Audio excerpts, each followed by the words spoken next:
നമസ്കാരം. ആരോഗ്യമുള്ള ശരീരത്തിൽ ആരോഗ്യമുള്ള മനസ്സിന്റെ സൃഷ്ടിയാണ് വിദ്യാഭ്യാസം. നമ്മുടെ ആരോഗ്യം നമ്മൾ ചിന്തിക്കുന്നു, എന്ത് ചെയ്യുന്നു എന്നതിനെ ആശ്രയിച്ചാണ് ഇരിക്കുന്നത്.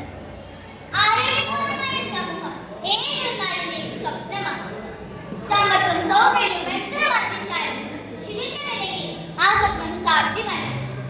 ശുചിത്വത്തെക്കുറിച്ച് നാം ഓരോരുത്തരും ബോധവാന്മാരാണ്.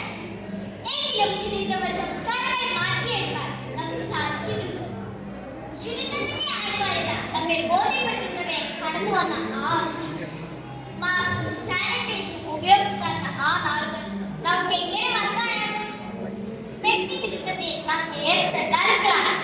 സ്വന്തം വീടും പരിസരം മാത്രമാണ് നമ്മുടെ ആശങ്ക. അതിനപ്പുറമുള്ള മാലിന്യം നമ്മളെ ബാധിക്കുന്ന പ്രശ്നമേ അല്ല എന്ന നിലപാടാണ് നമുക്കുള്ളത്.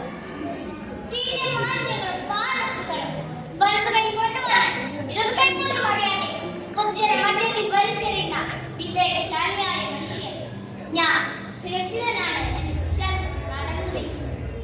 എന്തിനേറെ ഒരു കുറ്റബോധവുമില്ലാതെ കക്കൂസ് മാലിന്യങ്ങളടക്കം പൊതുനിരത്തുകളിലോ തോടുകളിലോ വലിച്ചെറിയാൻ ഒരു മടിയുമില്ലാത്ത അതൽ പതിച്ച സംസ്കാരത്തിലേക്ക് പുതുതലമുറ മാറിക്കഴിഞ്ഞു. നിങ്ങൾക്കറിയാമോ, ദ്രവമാലിന്യമാണ് നാം നേരിടാൻ പോകുന്ന അടുത്ത മഹാവിപത്ത്. പ്രിയ കൂട്ടുകാരൻ, ഞാൻ ചോദിക്കട്ടെ, ഗ്രാമവീഥികളിലൂടെയും നഗരപാതകളിലൂടെയും നടക്കുമ്പോൾ മാലിന്യ കൂമ്പാരങ്ങൾ നിങ്ങളെ നോക്കി പല്ലിച്ചു കാട്ടാറുണ്ട്.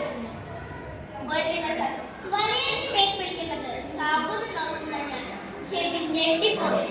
മീനുകളെക്കാളധികം പ്ലാസ്റ്റിക് കുപ്പികളും കവറുകളുമായിരുന്നു ആ വലയിൽ പൊന്തി വധിച്ചു. പറയൂ, നിങ്ങൾക്കും ഉണ്ടായിട്ടില്ലേ ഇതുപോലെ മനസ്സ് തീർന്ന കാഴ്ചകൾ?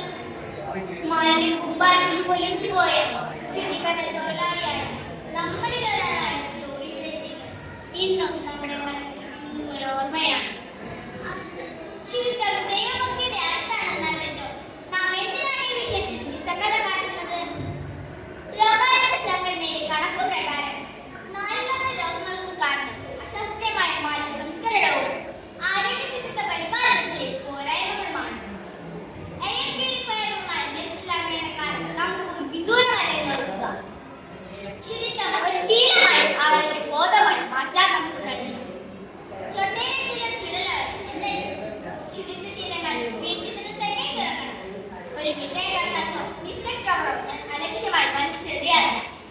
അതിനായിട്ടുള്ള സ്ഥലങ്ങളിൽ തന്നെയാണ്